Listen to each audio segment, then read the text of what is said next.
Բացահայտել է նրա կենսագրությունը։ Փաստեր։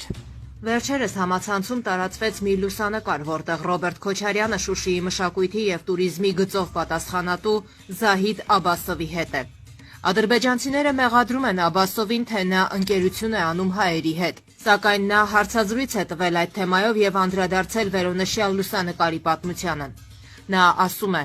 Լուսանկարն արված է Արցախյան առաջին կռվից 3-4 ամիս առաջ։ Ես ցանկանում էի հանգստանալու գնալ Յալթայում եւ տոմս գնեցի նաեւ Ռոբերտ Քոչարյանի համար։ Ես միշտ ուղևորությունների մեկնելիս Ռոբերտին էլ էի հետս տանում, որպես բեռնակիր։ Ես միշտ տանում էի նրան, որպեսզի իմ ճամպրուկները տեղափոխեր։ Իսկ այդ լուսանկարում բոլորը ադրբեջանցիներ են։ Ռոբերտն էլ է կիսով չափ ադրբեջանցի, նշում է Աբասովը։ Լուսանկարից առաջ ես 10 տարի եղել եմ Կոմկուսի տարածաշրջանային քարտուղար, իսկ Ռոբերտը եւ Սերժը եղել են իմ աշխատողները։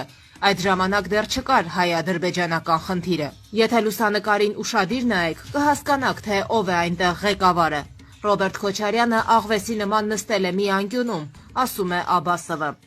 Ինչպես նաև հիշեցնում եմ ձեզ, որ 2009 թվականին ես այցելեցի Երևան, ցանկանում էի գնալ Շուշի։ Սերժը, որին ես Սերժիկ էի ասում դեռևս երբ աշխատում էր ինձ մոտ, հրավիրեց իր մոտ եւ առաջարկեց իր օգնությունը։ Նա ինձ ուղեկցեց Շուշի։ Ռոբերտի կենսագրությունից մյուս կողմից մի փոքր դրվագ